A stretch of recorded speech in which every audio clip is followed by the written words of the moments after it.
El rango meta de inflación en el Perú oscila entre el 1 y el 3% anual. ¿Quién es el responsable de mantener la inflación en nuestro país en esos márgenes? El Banco Central de Reserva. Esa es una de sus misiones. Una de las misiones del Banco Central de Reserva es mantener estable la inflación, que no sea menos de 1 ni más de 3% por año. Parece que esto no se va a conseguir en este año. Tanto así que el Banco of America, el Banco de las Américas, ha señalado que los indicadores de inflación en el Perú están en alerta roja.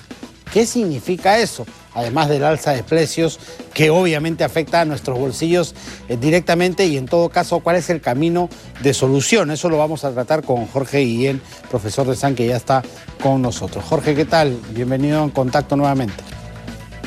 ¿Qué tal? ¿Cómo están?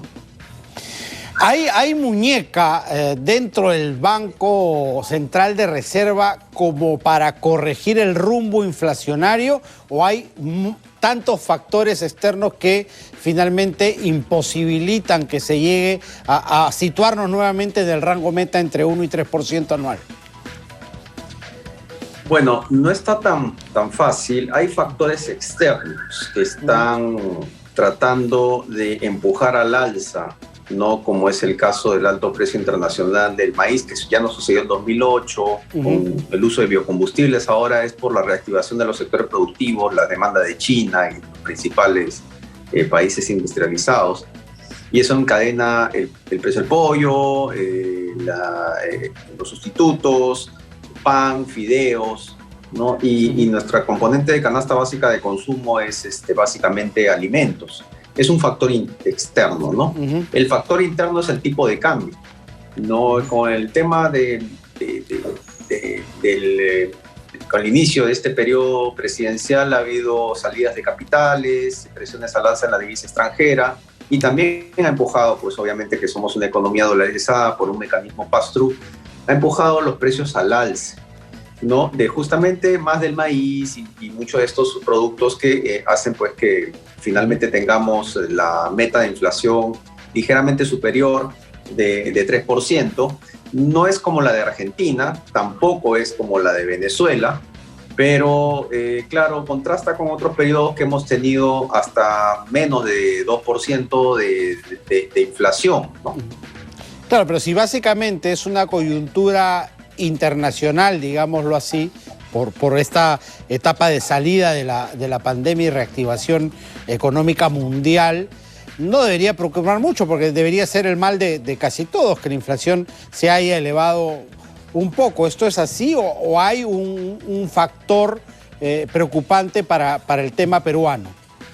Bueno, hay un mecanismo que puede utilizar el Banco Central, ya que hay factores externos e internos, lo puede hacer a través de la tasa de referencia. En el pasado estaba justamente Pepe Klimper, que era agroexportador y no le convenía ello. Entonces ahí había un dilema inflacionario cambiario. Si tú subes la tasa de referencia, vas a hacer como un mecanismo de paridad de tasas, los capitales vienen. Ahora, si tenemos las condiciones adecuadas, también en el gobierno, los capitales vienen. Y eso va a hacer que el tipo de cambio baje. Entonces, y eso va a ayudar un poquito a la inflación. O subir encajes en moneda nacional, moneda extranjera. Además de aumentar la tasa de referencia, lo que pretende es enfriar un poco la economía, ¿no? Frenar la demanda para que justamente los precios bajen un poquito. Sí, así como en medicina, en todo, siempre vas a provocar una consecuencia. O sea, primero el grupo exportador no le va a gustar. Y pues, si hay un exportador en el directorio del Banco Central, no va a querer eso. Y número dos, sí, es lo que tú mencionas, provoca justamente en estos momentos, vamos a tener que, digamos, dilucidar entre uno y otro.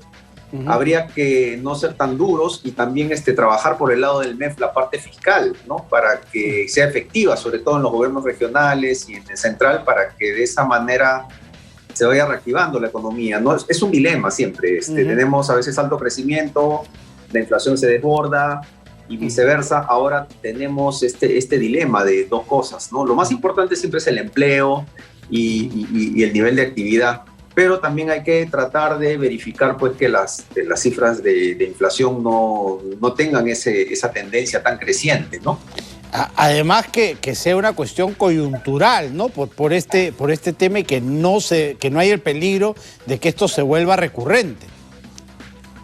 Sí, justamente ahí es donde viene el tema político, ¿no? El tema político, el escenario de incertidumbre es el que tiene que eliminarse y de esa manera ya podríamos amortiguar sin necesidad de que el Banco Central haga algo, ¿no? O haga mucho para tratar de mellar contra los niveles de actividad. O lo que haga no baste, ¿no? Sí, lo que pasa es que también somos una economía muy dolarizada, ¿no? Argentina y Perú, sus volatilidades de tipo de cambio son muy bajas, la nuestra también. Colombia no es así, porque el mecanismo de traslado de la inflación es muy fuerte en nuestras economías. Por ello es que quizás se podría pensar en un punto 25 al alza y verificar qué es lo que sucede con el nivel de actividad y precios, ¿no? Pero también dentro de la parte de condiciones adecuadas, de expectativas empresariales, que han mejorado. En octubre mejoraron las expectativas empresariales, pero no son suficientes todavía. Porque algunos ya decían que incluso el Banco Central iba a tener que llevar la tasa de referencia en algún momento hasta 4.5. Decían que es altísima. ¿Crees que se llegue a esos extremos? Lo que pasa es que como hay cartel y concentración bancaria, cuando tú lo haces a la baja no funciona nada, porque el banco no va a trasladar a su cliente la tasa, pero al alza sí, entonces hay que ser un poquito más fino ahí. Pero a la baja no funciona nada, es inocuo por la cartel y concentración bancaria. ¿Qué es lo que ocurre con los combustibles y otros, ¿no? Cuando sube inmediatamente, cuando baja, no baja nunca. Sí, se demora en bajar. Perfecto. ¿Cuánto se espera en esta coyuntura que sea finalmente la inflación acumulada para el 2021? Probablemente esté en el rango ligeramente superior de 4, ¿no? En el peor de los casos podría ser 5, no creo que llegue a 5, yo creo que va a estar en 4. Ahí el próximo año vamos a ver si los factores externos y la parte política mejoran y se vuelve un panorama más claro. Nombramiento de funcionarios y todo se vuelve mucho más claro y hay un plan estratégico definido, porque no hay un plan estratégico definido. Y esas expectativas empresariales que te decía que estaban muy bajas y que se han recuperado ligeramente en octubre, esperemos que sigan así. Han estado en 50, pero en la época de PPK han estado en 60 y en 80 en el 2010. Eso lo tenemos que recuperar porque todo ayuda. Además, desde las voces que llegan del gobierno con cierto optimismo, se está jugando con algunas irrealidades, ¿no? Como por ejemplo que la inversión ha aumentado, ¿no? Tomando números de proyectos que ya están encaminados o avanzando, como el Jorge Chávez, por ejemplo. Pero vislumbrar nuevas inversiones. Parece que la cosa va más que en optimismo, en pesimismo, ¿no? Y el BCR decía que para el próximo año podía ser 0 incluso de lo nuevo, ¿no? Que va a generar nuevos empleos y tal.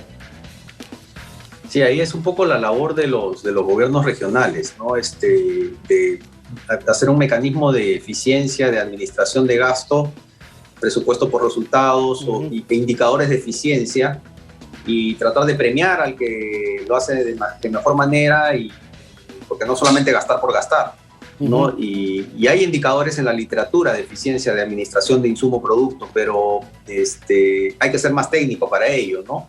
Y trabajar en un horizonte más de largo plazo también, ¿no? Pero como dices, si no hay proyectos, entonces probablemente el otro año el crecimiento va a ser mucho más mediocre, como la época de PPK al inicio, ¿te acuerdas? Que era un crecimiento de cola de viento de avión, claro, ¿no? muy inercial. De 2.5, algo así, que sería dramático, porque eso no genera empleo ni nada, ¿no? Claro, necesitas más de 3.5 según la ley de Ocum para tratar de reducir el desempleo, que ahora lo necesitamos para tratar de recuperar los niveles prepandemia.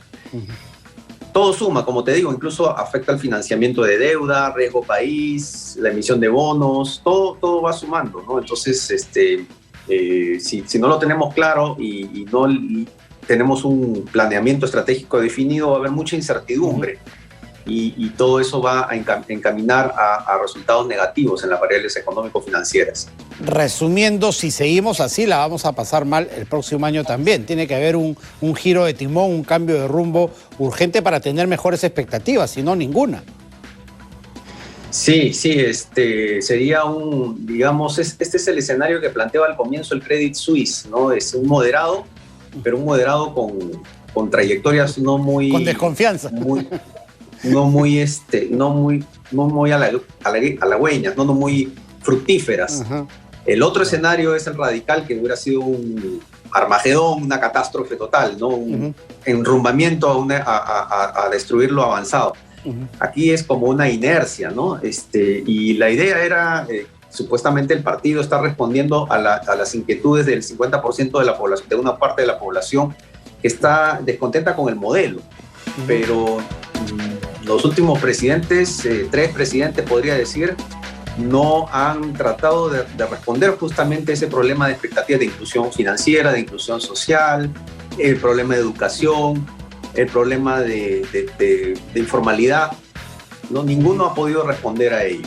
Correcto. Muchísimas gracias, Jorge, por estar con nosotros. Gracias a ustedes. Jorge Guillén, profesor de SAN, ha estado en el bloque económico que cerramos a continuación.